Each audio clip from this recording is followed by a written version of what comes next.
transformar um ambiente de trabalho ser o mesmo ambiente de estudo, o mesmo ambiente de lazer e familiar, são muitos espaços em um curto período de espaço, né? Quando a gente traz em território.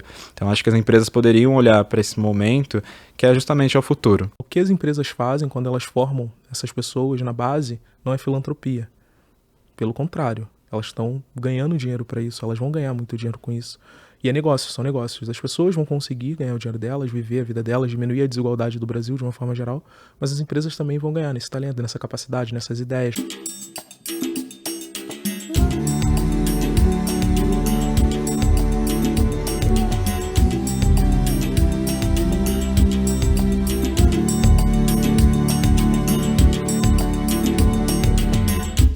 Olá, sejam bem-vindas, bem-vindos e bem-vindes ao Ouça Mais Alto, o podcast sobre a diversidade do Google Cloud. Quais são os desafios da inclusão no segundo país com mais desigualdade na América Latina? Os dados do The World Inequality Report 2022, o relatório de desigualdade mundial, mostram um cenário desafiador. Enquanto 1% da população acumula metade da riqueza do Brasil, 50% dos mais pobres detêm apenas 1% dos bens do país. Com a pandemia do Covid-19, esse cenário se agravou. De acordo com uma pesquisa do ENAP, 44% da população vive com uma renda domiciliar inferior a R$ 255 por pessoa, sendo que o salário mínimo é quase 5 vezes esse valor por mês. Hoje, a maior parte dessas pessoas moram nas periferias e favelas. Diante desse cenário, o setor de tecnologia é um espaço que está pronto para receber essas pessoas? Meu nome é Melina Lopes, eu sou uma mulher branca na América Latina, com sardas, cabelos e olhos pretos. Eu estou aqui com o Diego Ribeiro, rede de tecnologia da Visi e fundador da Tecnogueto, e também com o Matheus Fernandes, que é analista de empregabilidade e fundador da Roda Periférica. Hoje vamos falar sobre nível socioeconômico e tecnologia. Bem-vindos, Diego e Matheus. Estou muito feliz de ter vocês aqui hoje. Obrigado pelo convite. Vamos conversar. Acho que tem bastante coisa pra gente trocar e aprender juntos e tentar ajudar as pessoas da melhor forma possível. Satisfação pelo convite, estou bem empolgado. Acho que é uma troca muito necessária. Estou muito animado porque vem por aí. Oba!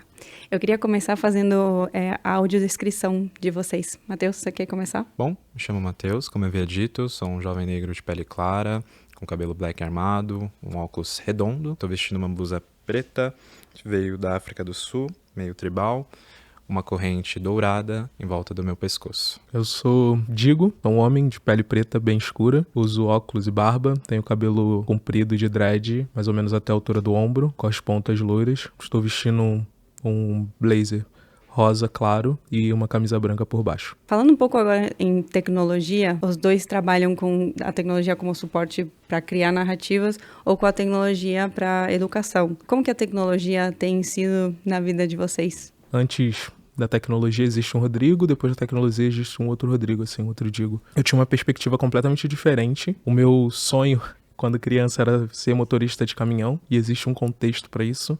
Meu pai trabalhava numa fábrica de cimentos e tinha muitos caminhoneiros, e os caminhoneiros eram as pessoas que aparentemente tinham a melhor condição financeira do local.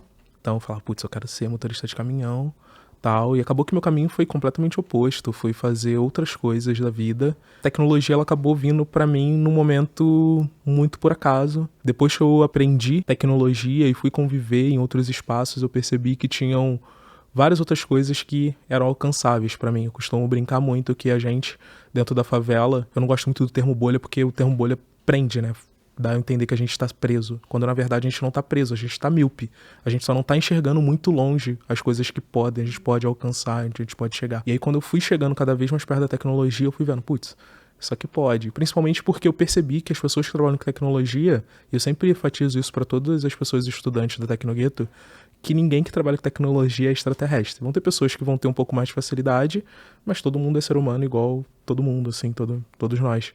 E eu percebi isso. E aí eu fui começando a ter outras visões e outras percepções daquilo que eu poderia alcançar. Pensando nisso, eu fui estudando cada vez mais, fui tentando aprender o inglês, fui tentando me capacitar, lendo livros, me entendendo como uma pessoa. E aí fui olhar para a parte de terapia. Fui realizando os meus sonhos.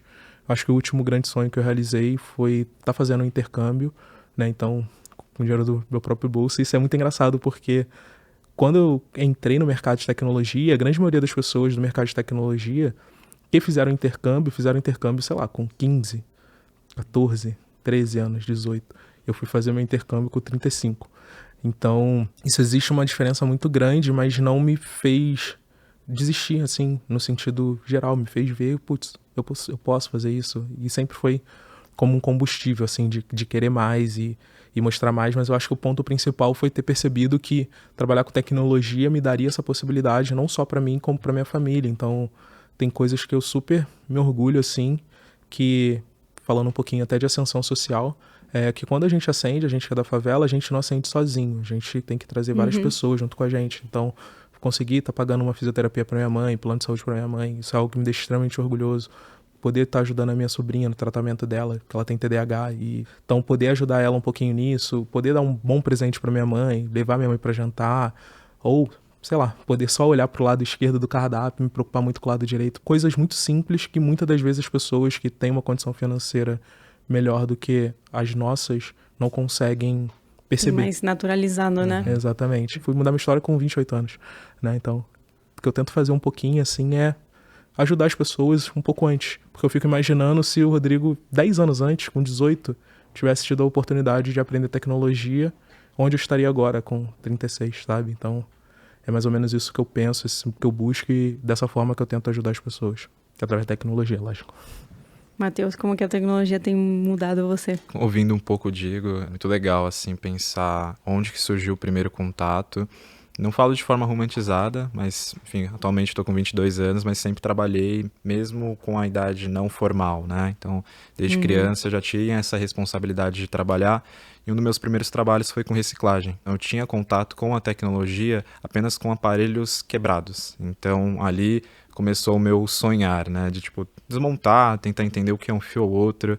Entre um trabalho e a minha imaginação era onde que eu conseguia me divertir. E hoje, enfim, acho que quando eu penso na tecnologia em si, é um dos canais que está mais me conectando e me levando cada vez mais para longe, né? Acho que tem aquela ideia da minha imaginação e criatividade quando criança. Hoje eu não imaginaria que eu estaria, por exemplo, aqui.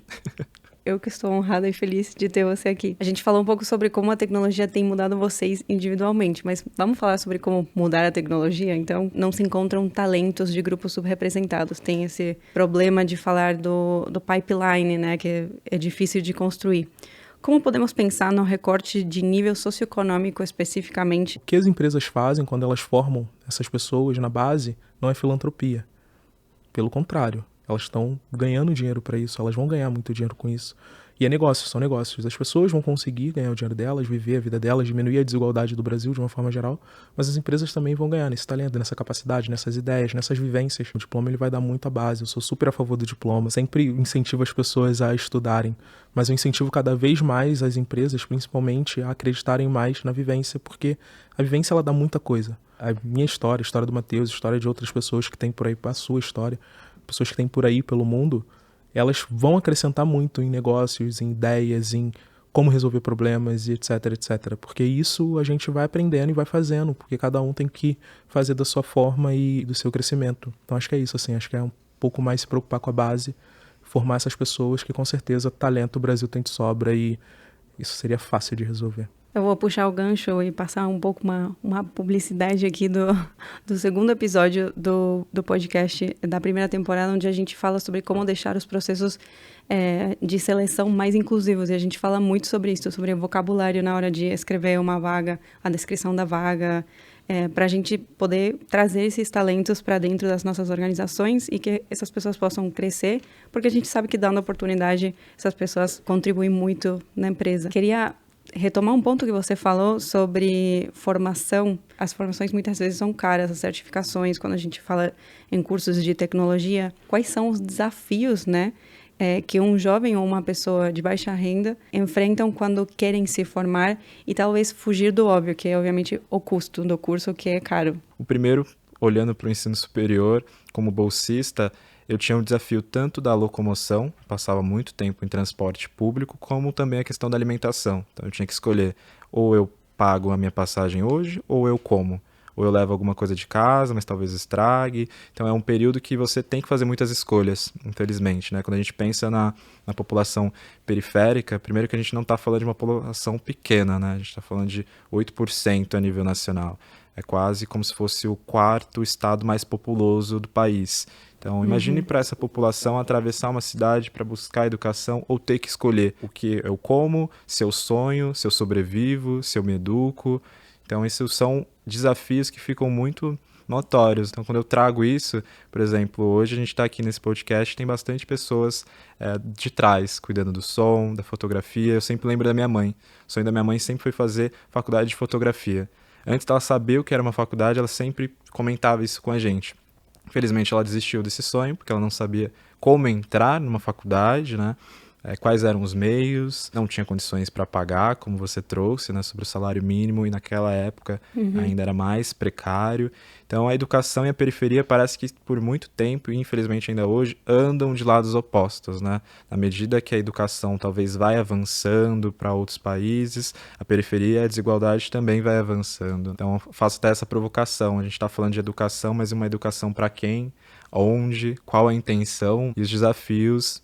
Pelo menos da minha vivência foi esse, mas tenho certeza que para inúmeros outros tem várias questões, né? Quando a gente pensa de uma pessoa com deficiência, fazendo vários recortes sociais, como seria se educar. Tem um outro ponto também que é bem importante a gente salientar, que muitas pessoas hoje, por exemplo, elas dividem computador, né? Então ainda tem esse outro ponto, que tipo, se você quiser fazer uma pesquisa, você tem que dividir o seu computador. Eu vim ter computador depois da minha vida adulta, depois que eu comecei a trabalhar com tecnologia, mas eu conheço várias pessoas que têm que dividir computador. Então, na Tecnogueto, a gente tinha uma dupla de irmãos gêmeos, que eles são de Pernambuco. Achei engraçado, assim, porque eles super se amavam, mas brigavam muito.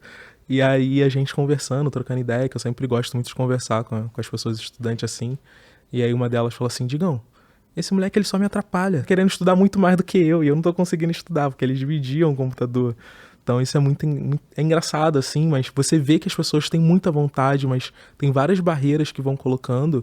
E aí, como eu trouxe lá atrás, por exemplo, o lance da Tecnogueto, ajudar com a ajuda de custo para a pessoa pegar o ônibus para chegar até o local e do computador, não foi à toa. Foi porque eu sabia que as pessoas não iam conseguir se não fosse por isso, e várias delas que se formaram. E eu tenho um número que eu me orgulho bastante na Tecnogueto, que é a nossa taxa de evasão foi de 9%. Então, são muito poucas pessoas que desistiram de fazer a Tecnogueto. Matheus, você falou uma coisa que me pegou muito, que foi essa questão de fazer escolhas, como você falou, entre ou comer ou se deslocar, por exemplo. Ter esse conceito de decision fatigue, esse cansaço de tomar decisões. Está estudado que um ser humano pode tomar um número finito de decisões por dia. Tem grandes CEOs que têm falado, por exemplo, sobre que eles não escolhem a roupa que eles vão usar quando vão dar uma palestra ou uma reunião importante esse mesmo dia, porque já estariam usando ou desperdiçando, digamos, uma decisão já. Eu fico me perguntando como as pessoas de periferia têm que ir muito além desse número fixo estudado como mínimo, né, ou como máximo, na verdade, de decisões que elas podem tomar, e quanto que isso faz essas pessoas terem que ter outra expressão em inglês aqui, que é creative problem solving, que é essa criatividade para resolver problemas. Como que essas habilidades podem ser usadas no mercado de trabalho? Como que as pessoas de periferia têm essa performance depois no trabalho, sendo que elas têm essas habilidades de escolher ou de ter essa resiliência? Super bacana. Acho que até quando a gente pensa nessas habilidades, é muito curioso, ainda puxando o gancho da tecnologia, se hoje na periferia a gente faz alguma escolha para solucionar um problema de energia, talvez meu pai ou um vizinho solucionou algum problema, muitas vezes é lido como gambiarra, né? Que é um ato de arrumar ali mais ou menos alguma coisa, mas talvez em outros ambientes, né, dependendo da sua classe, da sua cor, isso seria inovação. Isso seria talvez uma startup que estaria nascendo ali. Então, quando a gente faz essa inversão de valores para habilidades humanas, sempre brinco que acho que não tem um povo mais criativo do que a periferia. Assim. É algo que eu me surpreendo todas as vezes que eu estou. É uma coisa muito nova que eu não conseguiria talvez traduzir em um livro. Tipo, enquanto a gente conversa aqui, o que talvez alguém solucionou um problema e que não acredita que aquilo ali pode ser uma inovação, por exemplo. Acho que as empresas têm muito também nesse espaço de como que eu chego, né? Como que eu, de fato, me aproprio desses talentos em vez de escolher pessoas que já ascenderam socialmente, né? A gente não está falando só do Mate, do Digo, a gente está falando de pessoas que estão ali na base, que estão fazendo escolhas, estão inovando, e olha para essas pessoas, vamos olhar para lá, claro, apoiando a gente também para que a gente alcance outros espaços, mas também é sempre bacana abrir mais portas. Acho que penso dessa forma, assim, quando penso em habilidades como um todo. E eu acho que tem um outro ponto também que é interessante da gente tentar puxar, que é das escolhas que a gente não pode ter, né? O CEO que ele se dá o luxo de não escolher o que ele veste, tanto eu quanto o Matheus, a gente riu porque a gente não tem esse luxo. Se a gente se vestir de qualquer forma, vão ter vários prédios que não vão deixar a gente entrar. Então a gente tem que estar, por exemplo, mais um pouco arrumado para que as pessoas olhem e deixem a gente, pelo menos, ter a oportunidade de falar com elas. E tem um lance também que o Matheus trouxe em relação a essa parte da gambiarra e etc. As favelas do Brasil hoje é um projeto arquitetônico e de engenharia que engenheiros teriam muita dificuldade de conseguir construir. E eu só posso afirmar porque eu tenho uma amiga que ela é mestranda em engenharia, ela tem uma startup voltada para essa parte de engenharia dentro das favelas, e que ela fala sobre isso. Ela fala, cara, é muito difícil, como que essa galera conseguiu fazer isso?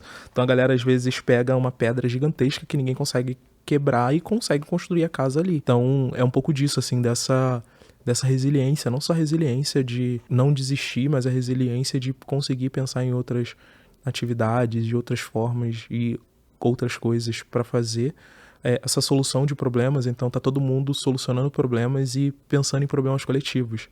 Então hoje a gente tem grandes empresas de transporte, por exemplo, mas, sei lá, acho que desde uns 10 anos atrás já existia mototáxi na favela onde eu moro e que fazia exatamente a mesma coisa, assim. A favela já tá fazendo isso há muito tempo e as pessoas não dão o devido crédito ou o devido valor para as pessoas que estão lá dentro. Então, acho que é um pouco disso, assim. Segundo um levantamento feito pela Tecnogueto, somente 3% da classe D e E tem acesso a um notebook, que nem você falava, Digo. No entanto, algumas pessoas defendem que não importa a ferramenta, basta ter a vontade de querer começar. Na visão de vocês, realmente quem quer dar um jeito? Essa pergunta é muito problemática, né? Acho que como um todo, assim, por exemplo, quando eu faço essa alusão do Matheus que estava com a reciclagem, não, Matheus, você consegue fazer uma faculdade, é só você se esforçar, é só você querer.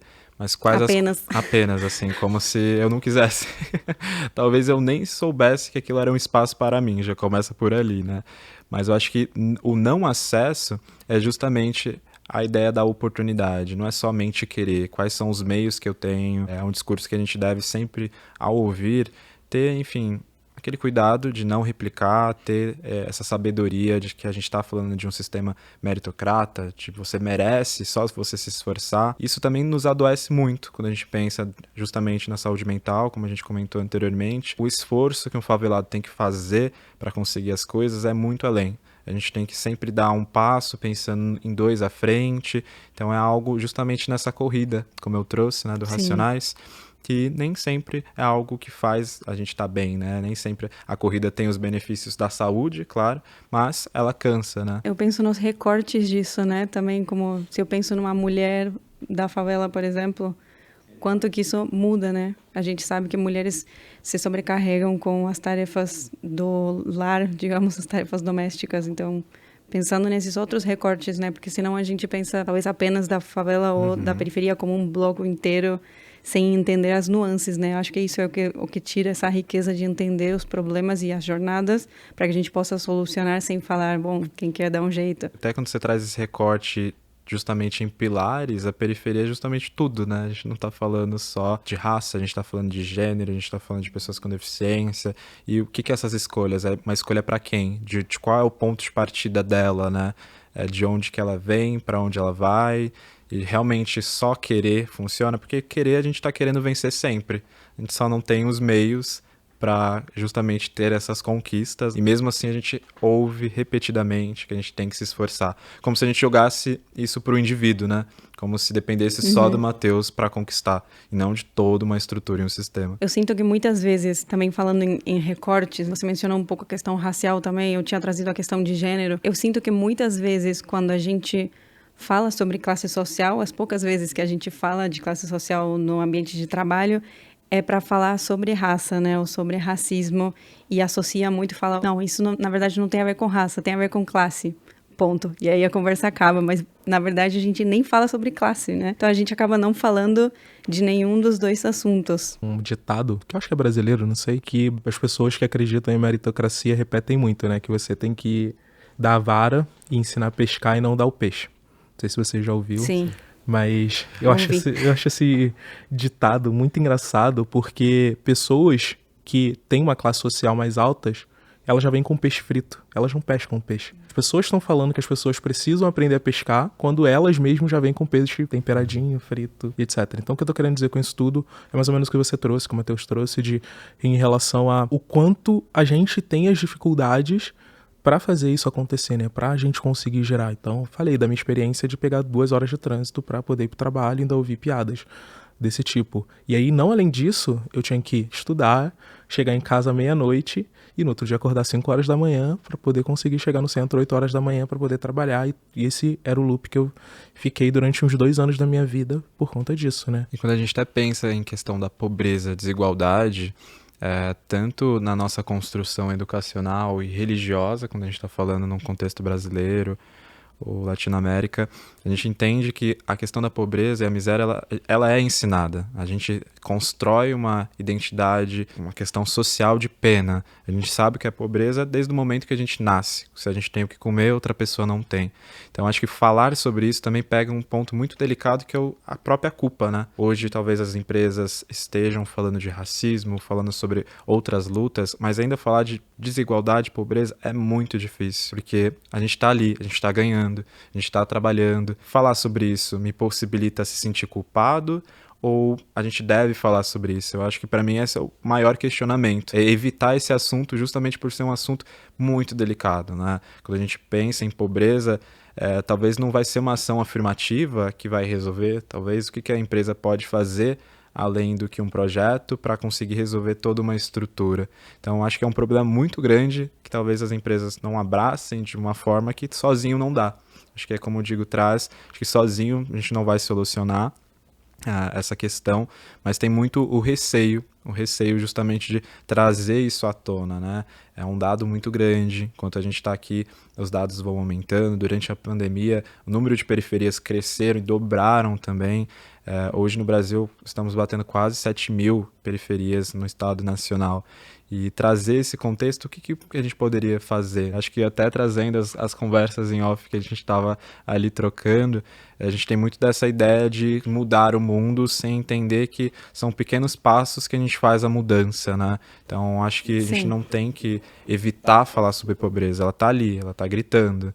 Ela está justamente batendo na porta e a gente não quer ouvi-la, né? Então acho que é um pouco do que o Diego traz, assim, é algo que não dá mais para esconder. Se todo mundo ficar com essa preocupação de tentar, de fato, salvar uma vida que vai impactar várias outras pessoas, e vou trazer o contexto da Tecnogueto bem rapidinho, que eu não sei quantas pessoas conseguem impactar indiretamente com a Tecnogueto. Diretamente eu sei, mas indiretamente eu não sei, porque a gente impacta muitas pessoas. Então, tem um ex-aluno, eu sempre trago essa história que eu acho que ela reflete um pouco do quanto a gente, às vezes, perde noção das coisas, que ele falou comigo, chegou todo feliz, que ele recebeu o ticket de alimentação da empresa que ele trabalhava, tal, que era R$500, e chegou super feliz, assim, me agradecendo, ele me trouxe até uma barra de chocolate na época, me agradecendo e tal, e aí ele falou, pô, mano, tô te trazendo isso pra te agradecer, porque eu dei o ticket pra minha mãe e foi a maior compra que a gente teve na nossa vida. Quantas pessoas a Tecnogueto conseguiu ajudar indiretamente? Porque era ele, a mãe dele, a avó dele, o irmão dele e o pai dele. Tem outras preocupações que as pessoas conseguem ver e tal. Tem várias histórias assim que eu poderia ficar aqui contando, mas eu acho que é um pouco disso, assim. De novo, de todo mundo trazer um pouco dessa responsabilidade de fato de tentar salvar uma vida que você com certeza vai estar impactando várias vidas em paralelo e todo mundo vai conseguir chegar nesse pé de igualdade e diminuir principalmente a desigualdade, que eu acho que é o principal, assim. Acho que o problema nem é chegar em igualdade, é diminuir a desigualdade. Acho que esse que deveria ser o principal ponto para a gente começar a conversar. O home office é uma realidade que chegou para ficar e pode ser visto como uma forma de facilitar a vida de quem mora distante do trabalho, por exemplo. No entanto, a falta de um espaço adequado em casa é um desafio para incluir pessoas de baixa renda, né? Segundo dados da Pesquisa Nacional por Amostra de Domicílios Contínua de 2018, informado pelo Tecnogueto, 40% dos dormitórios nas residências brasileiras têm mais de 3 moradores. Qual seria a melhor abordagem para empresas incluírem colaboradores neste contexto? Acho que é super curioso pensar como o home office se tornou algo, entre aspas, comum, né? Acho que quando a gente pensa antes da pandemia, acho que eu jamais imaginaria o Matheus trabalhando de casa ou qualquer lugar do mundo. Esse período de adaptação, de estar trabalhando em casa, eu acho que é um ponto no qual as empresas podem se apropriar no sentido de apoio. Acho que esse período pandêmico que a gente vivenciou, né, durante grande período de tempo, como que era de fato um jovem favelado estar dentro de casa?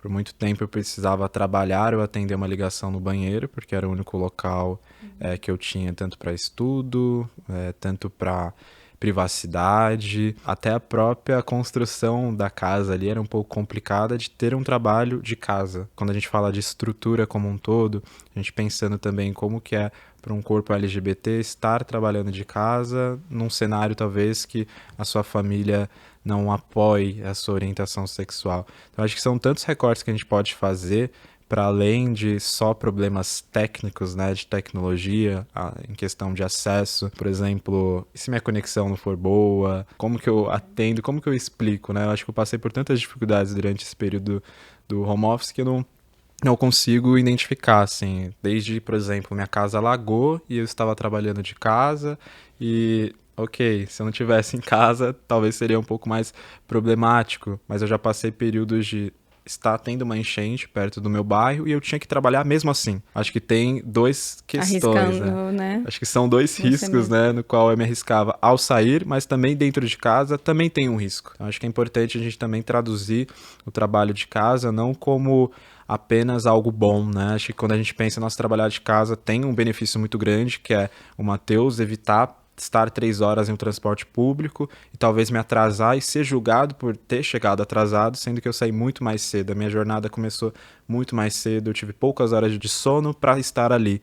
E o home office traz justamente essa flexibilidade, que eu possa descansar um pouco mais.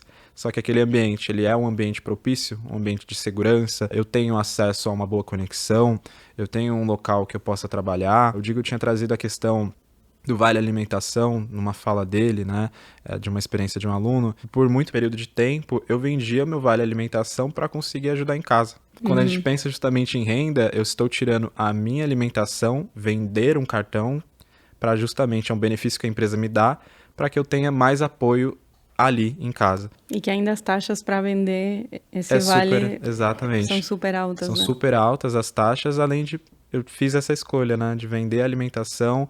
E se a empresa olhasse como um apoio, o que eu posso oferecer para além daquela alimentação? A pessoa está trabalhando de casa, mas qual é a conexão que ela tem? Como que está a saúde mental dela? Porque, de fato, transformar um ambiente de trabalho ser o mesmo ambiente de estudo, o mesmo ambiente de lazer e familiar, são muitos espaços em um curto período de espaço, né, quando a gente traz em território.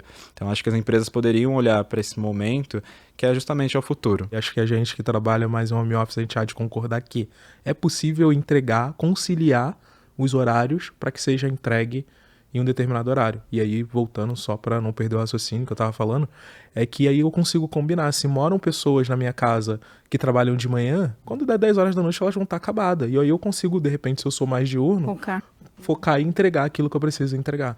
Então, nossa, esse é um grande insight. Na minha opinião, são algumas das coisas que eu acredito que poderiam facilitar bastante essa coisa do home office para as pessoas. Até aqui a gente conversou um pouquinho sobre, talvez, as condições materiais, né? Home office, escolhas, um pouco um contexto. E eu tinha mencionado antes que eu sinto que muitas vezes a gente fala sobre raça quando não quer falar de classe ou não está pronto para falar de classe. E, enfim, acaba meio que cancelando as duas conversas possíveis. Eu não quero negligenciar que tem no Brasil uma questão racial quando a gente fala de pobreza.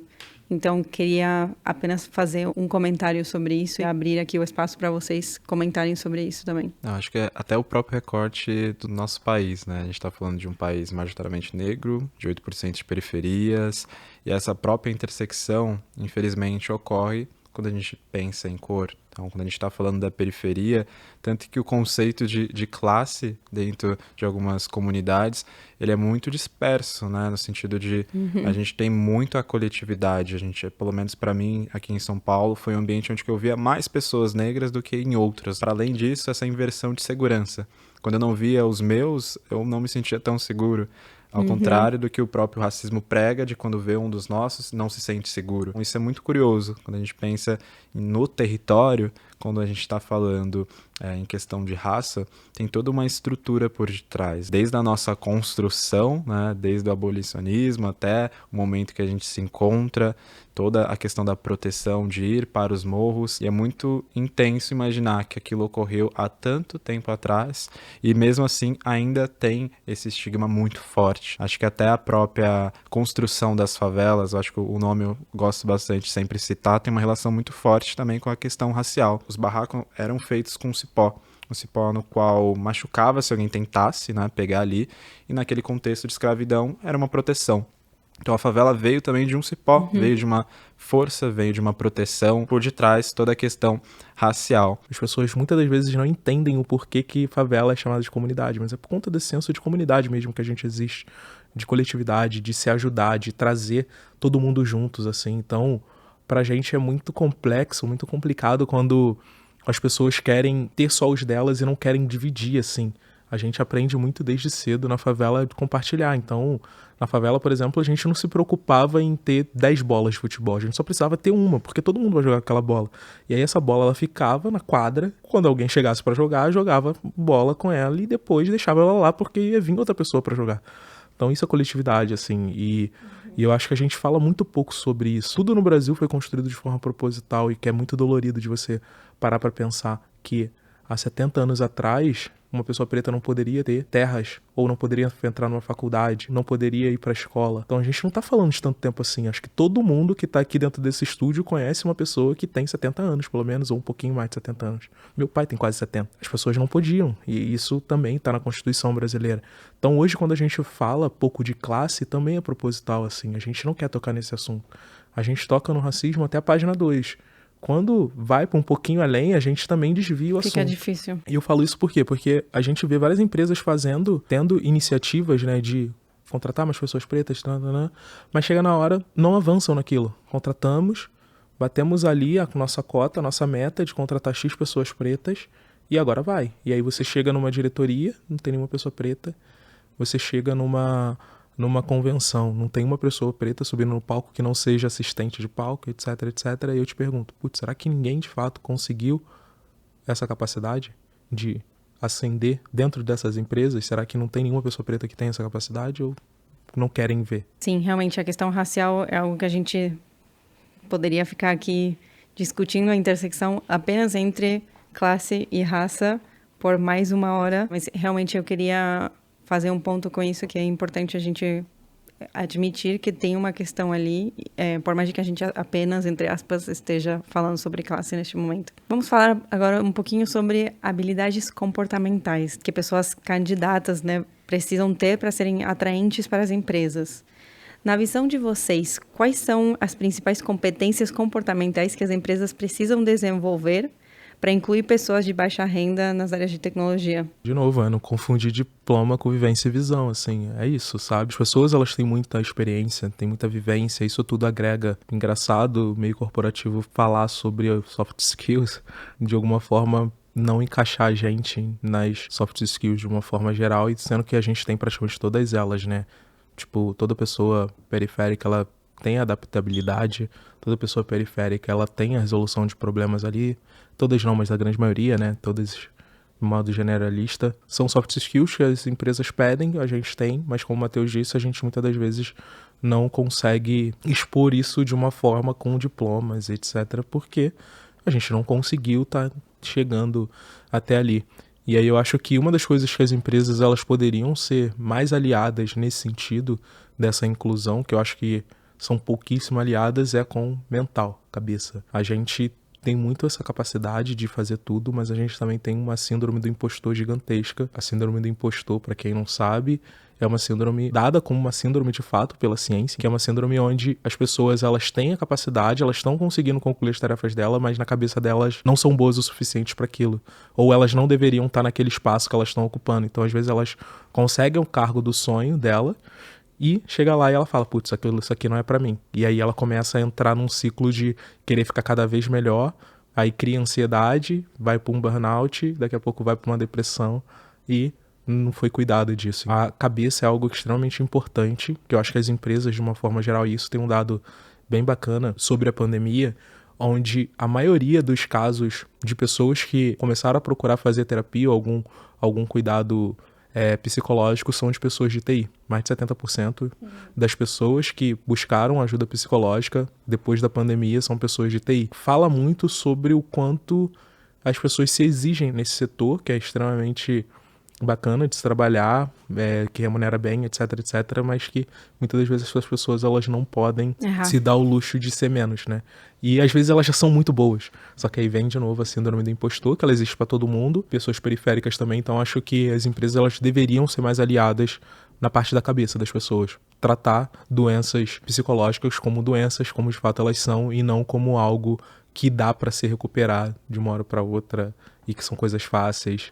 Porque até onde eu sei, os remédios são muito pesados, assim, depois que já está muito avançado. Então, acho que é conversar um pouco mais sobre isso e avançar um pouco mais sobre esse assunto. Antes de continuar nosso papo, gostaria de escutar outras experiências sobre esse assunto na nossa roda de conversa.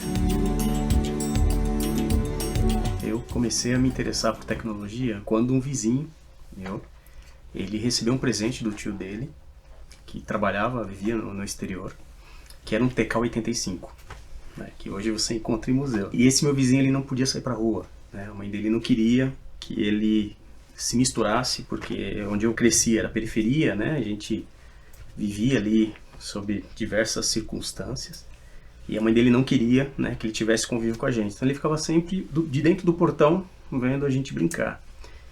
E eu fui o único amiguinho que me interessei por estar ali com ele, então a gente ficava lendo o manual do computador na época, traduzindo, né, com o dicionário de inglês do lado, para tentar ligar, carregar o sistema operacional e fazer acender um pontinho na tela. Eu olhei e falei, poxa, esse negócio de computador é interessante, né? Até que veio um evento no colégio público que eu estudava, uma escola estadual, onde um rapaz foi falar sobre a profissão do futuro. E ele começou a falar, no futuro, tudo vai ser controlado por computador, no futuro, quem souber programar o computador vai ser o profissional do futuro. E eu olhei aquilo e falei, uau, quero ser esse profissional do futuro. E ele olhou para mim e falou, você, toma aqui um curso, você vai ser um programador. Eu acabei vendo aquilo como uma oportunidade para mim, e aí começou a minha trajetória, né? Eu comecei a fazer um curso, aí me deram outro, e não parei mais de programar, né? Hoje o pessoal fala codar, mas isso na década de 80 era programar. Foi aí que eu me interessei por computação e não parei mais. Hoje estou aqui com o Anderson e a Natália, do Google. Queria que vocês se apresentassem. Eu sou a Natália Andriitti, gerente de pesquisa no Google para a América Latina. Sou uma mulher branca, cabelos marrom escuro, olhos escuros também, com óculos e tô com um macacão preto. Meu nome é Anderson Jerônimo, sou negro, cabelo e barba grisalha, estou com a camiseta azul, uso óculos. Sou gerente de engenharia no Google para o setor financeiro. Ótimo, bem-vindas. Eu tava pensando aqui, muitas vezes a gente fala do mercado de tecnologia como um mercado de alta performance, né? Quanto que as pessoas que têm um contexto periférico conseguem adicionar, não só na cultura, mas também nas experiências vividas, porque tem toda a questão de, também trazendo outro termo em inglês, que é resourcefulness, basicamente cheio de recurso. A gente pensa nos recursos apenas como recursos financeiros e, na verdade, tem muito mais recursos de uma pessoa que justamente aprende a solucionar esses problemas. A gente acaba crescendo numa dinâmica, num contexto que faz com que a gente tenha que solucionar problemas o tempo todo. Faz parte da rotina, faz parte de como a gente aprende a crescer. Acho que a gente não pode romantizar isso também, porque cada pessoa vai ter uma história, vai ter uma forma como lidou com isso, vai ter gente que acabou passando por ainda mais camadas de dificuldade, sofreu preconceito ao longo desse caminho todo, né? Então, acho que a gente precisa olhar com cuidado para essa construção de solucionar problemas, porque é sim a realidade. Muitas vezes esses problemas não foram fáceis, não eram problemas que a pessoa queria enfrentar e acabou tendo que enfrentar. Mas acho que sim, de alguma forma, a gente acaba desenvolvendo algumas habilidades que a vida foi mostrando, a vida foi trazendo como um desenvolvimento que a gente precisou fazer, e que depois no mercado de trabalho, o próprio mercado de trabalho, as próprias empresas, o mundo de tecnologia, podem sim entender isso como uma vantagem. Acho que acaba se tornando depois um desenvolvimento que a gente traz e que se torna uma vantagem competitiva no sentido de resolução de problemas, de poder trazer soluções diferentes e de saber que a realidade não é uma realidade muitas vezes de muita abundância, de ter recursos, como você falou, para poder fazer as coisas com, posso desperdiçar, não, se não tiver depois tem de novo. Não, muitas vezes não tem, você tem que fazer o melhor que você puder com aquilo. Acho que isso no mercado de trabalho acaba sendo um valor importante. Mais tarde eu aprendi que existe uma palavra para isso chamada resiliência. Na faculdade onde eu estudei, existia lá uma regra que se você tivesse 3 mensalidades atrasadas, você não poderia fazer prova. E eu que tinha que pagar a minha faculdade, né? Então eu trabalhava durante o dia e estudava à noite. E muitas vezes era eu estudando e buscando uma solução, porque eu tinha que ir na tesouraria para pagar a 4ª mensalidade, correr para a sala de aula para tentar fazer a prova, ou eu não conseguia e aí virava uma bola de neve, porque eu tinha que pagar a prova substitutiva, e eu falava, poxa vida, já não deu para pagar a mensalidade, agora eu vou ter que pagar a substitutiva. A resiliência é grande, né? Porque às vezes você sente vontade de desistir, né? Porque você olha, parece um problema enorme, muitas vezes você acaba pensando, né? Poxa, lá onde eu cresci falaram que não era pra mim, que será que realmente é pra mim? Será que, é um investimento certo? Realmente, o termo correto acho que é resiliência, né? E isso realmente acaba impactando muito a nossa trajetória profissional, né? Eu entendo que as marcas que a gente traz dessa dinâmica de vida é o que acaba nos apoiando a se diferenciar dentro do mercado de trabalho. E essa resiliência, como você foi achando no mercado de trabalho? Eu me deparava com situações onde as pessoas olhavam pra mim e falavam assim, cara, você não vai pirar, você não xingou, você não gritou. E eu olhava pra eles e eu falava assim, gente, o problema tá aqui, eu tenho que resolver de qualquer jeito. Não adiantava eu ir chorar no banheiro, porque não ia ter papai e mamãe pra resolver pra mim. Então eu tive que aprender a resolver os meus próprios problemas.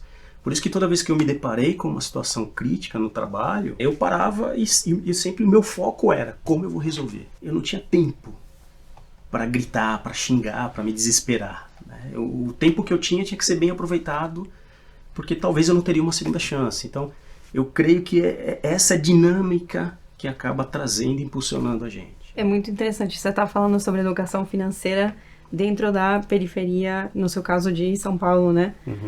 E eu penso, como argentina e pessoa migrante aqui no Brasil, a Argentina é um país que, por conta das condições econômicas que tiveram ao longo dos anos, ou pelo menos na minha vida, desde que eu ganho um salário, onde a experiência é um pouco parecida no sentido de que é muito difícil economizar, é muito difícil se planejar, tem poucas opções de investimento. Então, para mim, quando eu me mudei aqui, por exemplo, teve uma coisa muito interessante de eu ouvir de muitos colegas que eles estavam comprando apartamento, né, colegas do trabalho, e que faziam uma reforma antes de entrar no apartamento. Eu tô acostumada que na Argentina seja muito difícil comprar um apartamento, então é muito difícil você, ainda que você compra, você conseguir fazer a reforma antes de entrar, porque geralmente você tem que levar uma mala de dinheiro vivo, você faz a transação e você paga o apartamento à vista, você paga tudo. Se o apartamento custar 500 mil reais, você tem que levar 500 mil reais no banco e pagar na hora. Então, é muito comum não ter o dinheiro extra para fazer essa obra e para você se planejar. Então, eu fico pensando muito em gerentes ou colegas que querem gerar essa inclusão de pessoas que vêm de um contexto diferente, que muitas vezes assumem que todo mundo vem do mesmo contexto, o quanto que isso não é assim. E muitas vezes isso é difícil de ver a priori. Então, queria, acho que, fechar o nosso papo perguntando para vocês como que a gente faz para deixar esses ambientes no mercado de tecnologia mais inclusivos para pessoas que venham de periferia e outras pessoas que estejam pensando justamente em como se planejar economicamente. O primeiro passo, assim como a Nath falou, nós precisamos ser um exemplo. Infelizmente, eu também tinha um mindset de isso não é para mim. Ocorreu até algo interessante. Há cerca de 8 anos, eu estava num evento fora, e as pessoas que estavam comigo nesse evento falaram, não, nós precisamos conhecer o quartel-general do Google. E nós fomos até lá, a gente não pôde entrar, óbvio, né? Um rapaz virou para mim e falou assim, cara, já imaginou você aí? E a minha primeira reação para ele foi, isso não é para mim. Então, muitos jovens na periferia hoje, eles acabam nem tentando ter esse acesso em virtude dessa crença limitadora, né? Isso não é para mim. Eu não vou nem tentar porque isso não é para mim. O primeiro passo é eles poderem olhar, enxergar a gente, né? Enxergar um homem negro, enxergar uma mulher na área de tecnologia e pensar, poxa vida, tem uma referência. Não, tem um cara. Poxa, então eu também posso. Eu acho que esse é o primeiro passo. O segundo ponto, eu acho que é um ponto de conscientização. Hoje nós estamos vivendo uma época onde se fala muito de diversidade, se fala muito de inclusão. E eu acredito muito na diversidade e na inclusão, não simplesmente pela diversidade e pela inclusão, mas pela marca que os inclusos carregam. Por essa resiliência, por essa experiência de vida, por aportar para o time uma realidade, um ponto de vista que muitas vezes o jovem da classe média, que não precisou estudar e trabalhar, né? Ele só estudou, que muitas vezes não tem essa mesma resiliência, esse mesmo foco, essa mesma gana, essa mesma vontade. Então eu entendo que a gente da periferia consegue complementar, né? Consegue agregar nos times. E esse entendimento, essa conscientização, eu entendo que ela é importante também para que o jovem periférico se sinta incluso. Porque muitas vezes a conversa, ela fala de uma realidade que naquele momento não é a realidade dele, né? Então, Sim. É como falar de viagem para Moscou, de viagem para Tóquio, de quem pega ali, espera um feriado prolongado para descer de Kombi para Praia Grande, né? Como foi minha realidade muitas vezes. Então, o segundo passo é essa conscientização, né? E eu creio que o terceiro passo é, dentro desses exemplos, o jovem periférico ter acesso. Não adianta só querer. Eu acho que a porta precisa se abrir. Ele precisa ter acesso a um bom curso, ter acesso a uma boa educação. E com isso eu entendo que a gente consiga democratizar o acesso à área de tecnologia. Eu concordo muito com os pontos que o Anderson trouxe. Me identifiquei também porque a minha praia também era Praia Grande. Lembro de muitos feriados em família. Quando meu pai não estava trabalhando, né? Meu pai é pintor, então todos os feriados e férias, quando as famílias estavam viajando, meu pai estava nas casas delas ali fazendo o trabalho dele, né? Então quando meu pai não estava trabalhando, a gente descia pra praia, a Praia Grande também era o cantinho que nos recebia, né? Então acho que parte muito disso, assim, sabe, Melu? A gente, dentro do mercado de tecnologia e vários outros mercados, conseguir entender que as pessoas não vêm das mesmas realidades, elas não vêm das mesmas histórias, a gente não assumir isso, assumir que todo mundo veio da mesma classe social, que todo mundo teve os mesmos acessos, as mesmas oportunidades, não julgar, não assumir isso, entender que é para ser muito mais amplo, é para ser muito mais diverso, que todo mundo ganha com isso.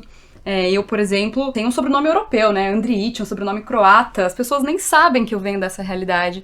No trabalho tem pessoas que nem sabem que eu sou brasileira, assim, quando a gente vê às vezes um e-mail, uma troca assim. E também sabendo do meu lugar como uma mulher branca, de lugares de acesso também, de privilégios que eu tive por conta disso. Então tem um ponto da gente conseguir sempre a gente ter muita clareza de onde a gente veio, de qual é a nossa história, quais foram os acessos que a gente foi conquistando ao longo da vida. Tem um papel do mercado, de colegas de trabalho, de não assumir que todo mundo veio dessa mesma realidade, que todo mundo teve as mesmas oportunidades, poder ampliar essas conversas, poder abrir essa escuta também, de entender qual é o valor de todas essas experiências diferentes que a gente acaba agregando, de pessoas que vieram de, né, muito do papo que a gente teve aqui em relação a níveis socioeconômicos diferentes, o quanto essas experiências, essas vivências que cada pessoa, na sua própria realidade, na sua própria construção social, familiar, histórica, de estudos, de faculdade, de trabalho, vem trazendo, quanto a gente pode, como empresa, como mercado, se abrir para essas diferentes perspectivas, para essas diferentes vivências.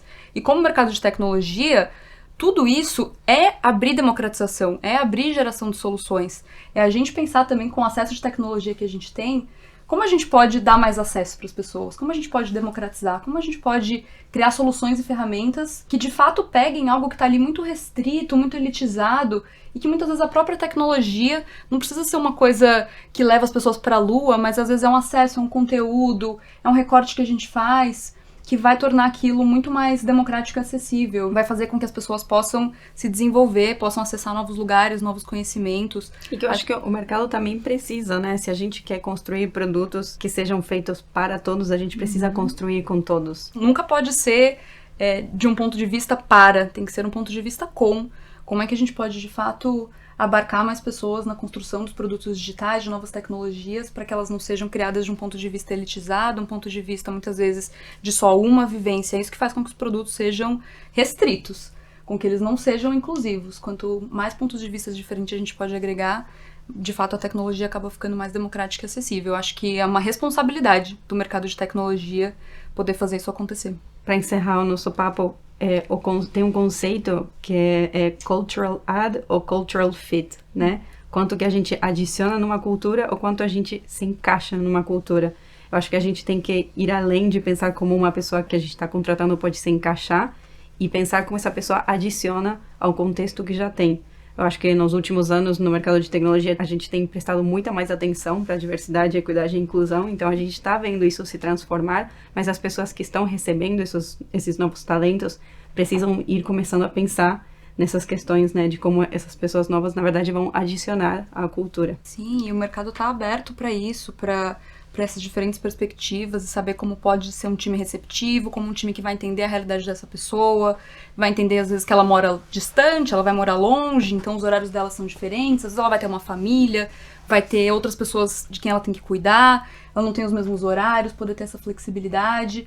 Não é só sobre contratar, trazer as pessoas para dentro da empresa, mas entender que novas realidades vão começar a se construir ali e os times precisam estar abertos a isso também. Senão essa pessoa está ali, mas ela não consegue dar o melhor dela num contexto em que ela não se sente confortável para viver a vida dela de acordo com a realidade dela. A gente vai dando ferramentas e acesso para que as pessoas possam melhorar suas realidades, possam ter mais possibilidades, entendendo o que elas têm hoje, podendo respeitar isso, valorizar e dar as melhores condições para que as pessoas possam ter o seu melhor trabalho, né? Sim, a gente precisa realmente incorporar essas pessoas e permitir que elas fiquem na empresa, né? Natália, Anderson, muito obrigada pelo papo hoje no Ouça Mais Alto. Obrigado, uma Obrigada, alegria estar amiga. aqui com vocês. Um super prazer. Parabéns pelo projeto. Voltamos com a nossa conversa com o Diego e Matheus. Eu queria fazer uma pergunta sobre uma frase que é muito conhecida no meio de diversidade e inclusão e que eu acho que muitas vezes a gente perde o significado ou não entende o que significa, que é representatividade importa. Vocês servem de inspiração para muitas pessoas que vêm da periferia. Como que tem sido essa experiência e qual que é a importância da representatividade? Eu acho que é as pessoas conseguirem olhar, saber que é possível, vai ter as dificuldades e que podem contar com a gente. Gosto muito de uma frase de tanto buscar referência, eu virei referência. Então, eu acredito muito nesse espelho de conseguir me ver no futuro. Matheus, eu tenho uma pergunta sobre algumas coisas que a gente conversou até agora, que tem a ver com culpa, né? A culpa nos paralisa e muitas vezes a gente, por pensar em como fazer algo a respeito de pessoas de baixa renda acessarem o mercado de trabalho e o mercado de tecnologia, acaba se sentindo culpado. Como que a gente pode trocar esse sentimento de culpa para responsabilidade? Acho que o primeiro passo é a gente justamente ter essa inversão de valores, de não individualizar como um problema do Matheus, do Diego, é um problema da periferia, é um problema de todos. Acho que a gente trouxe bastante aqui esse senso de coletividade. Quando a gente pensa em diversidade, a gente está falando no plural, a gente está falando de muitos recortes. Eu acho que o primeiro passo é a gente entender que nosso papel também é nessa luta, né? Temos muitas lutas para abraçar e creio que essa é uma delas, e que a gente pare de utilizar a questão da culpa, porque nem sempre a gente teve justamente essa escolha de ter uma classe social e a pessoa ter uma classe diferente. Eu acho que justamente o papel da pessoa aliada é justamente como ela apoia nisso, como que eu, Matheus, tenho essa ascensão, mas como eu também sou justamente incorporado ali naquele espaço, né? Como que eu sou abraçado com as minhas vulnerabilidades. Acho que é um passo importante a gente olhar para a coletividade e para a vulnerabilidade como um todo. Diego, Matheus, muito, muito feliz de ter recebido vocês aqui hoje. Muito obrigada por estar no Ouça Mais Alto. Eu que agradeço, obrigado a oportunidade. Novamente, sigo a Tecnogueto, aportuguesado, não tem H, não tem 2 T's. Então, se colocar Tecnogueto no Google, só vai aparecer a gente. Perguntem, falem com a gente, tirem dúvidas. Estamos aqui para ajudar e colaborar. Somos aliados e queremos continuar assim. Gratidão, tô muito feliz de estar aqui, tudo que isso representa para quem vai chegar. A gente falou muito de impacto, saio aqui impactado. E me siga também nas redes sociais, é o Mateuso, então é um O no final, um O depois, sem H, bem abrasileirado. E gratidão, nós por nós sempre. E muito obrigada a você que escutou até aqui. Até o próximo Ouça Mais Alto.